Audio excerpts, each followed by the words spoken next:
देखिए चीज़ ध्यान रखिएगा, विधि और नियम के बीच विभेदन, ठीक है ना। इसमें क्या है, विधि और नियम के बीच विभेदन, ठीक है ना। इसमें देखिएगा, विधि के बारे में अगर हम कहें कि विधि कानून है ना, इसके बारे में क्या है, यह उस नियम संहिता को कहा जाता है, मतलब नियम की एक संहिता है। पहली चीज़ ध्यान रखिएगा, यह उस नियम संहिता को कहा जाता है जिसका निर्माण किस लिए होता है, व्यवस्था बनाए रखने के लिए, कोई व्यवस्था बनाए रखने के लिए, ठीक है।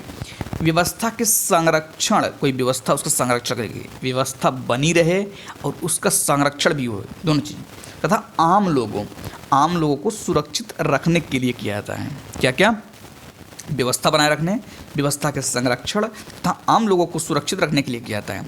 विधि का सृजन तथा इसकी स्थापना, ध्यान रखिएगा कि विधि का जो सृजन होता है, जब विधि बनाया जाता है और उसकी स्थापना किसके द्वारा की जाती है, सरकारों द्वारा की जाती है। ध्यान रखिएगा, विधि कौन बनाता है, विधि सरकार बनाती है, ठीक है ना। विधि कौन बनाती है, विधि सरकार बनाती है, सरकार द्वारा की जाती है, जिसमें सभी नागरिकों को एक समान माना जाता है।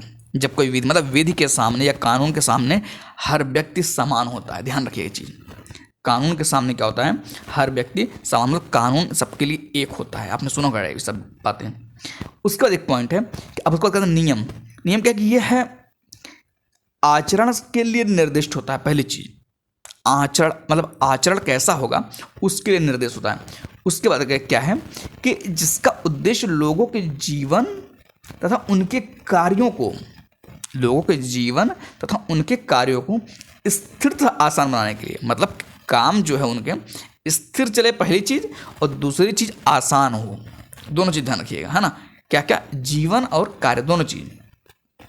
उसके बाद क्या है, कुछ नियम जैसे घर के लिए, स्कूल के लिए, कार्यस्थलों के लिए तय किए जाते हैं, है ना। कि कुछ जो है ये सब नियम जो है बनाया जाता है कि ताकि आपका ऐसे काम होगा घर के लिए, स्कूल के लिए या कार्यस्थल के लिए, मतलब कि ऑफिस में किस तरह से चीज़ें होंगी, ये सब वहाँ पे तय होता है। अब हर चीज़ के लिए विधि या कानून नहीं होता है, ठीक है ना। और स्थान विशेष में इसकी प्रवृत्ति में बदलाव देखा जाता है। मतलब अगर कहीं स्कूल, मतलब जैसे मान लीजिए किसी स्कूल में कोई अलग तरीके की समस्या है, तो उसके लिए क्या होगा कि नियम बदल दिए जाएंगे, उनके लिए नियम अलग से हो जाएगा। लेकिन विधि में ऐसा नहीं है, कानून ऐसा नहीं कि जगह जगह बदलते रहेंगे, कानून सबके लिए एक ही है ना। प्रवृत्ति तथा परिदृश्य के आधार पर, प्रवृत्ति तथा परिदृश्य के आधार पर नियमों में परिवर्तन महत्वपूर्ण है, जिससे व्यक्ति का जीवन नियंत्रित होता है, ठीक है ना। तो उम्मीद है आपको ये बात समझ में आई होगी कि विधि और नियम के बीच विभेद क्या होता है, अंतर क्या होता है, क्या क्या। अगर हम एक बार फिर से बता दें आपको, तो जो आपका विधि होता है, कानून होता है, ये सभी के लिए एक होता है, मतलब सभी को एक समान मानता है अपने लिए, पहली चीज़। और दूसरी चीज़, इसकी स्थापना किस द्वारा की जाती है, सरकार द्वारा की जाती है।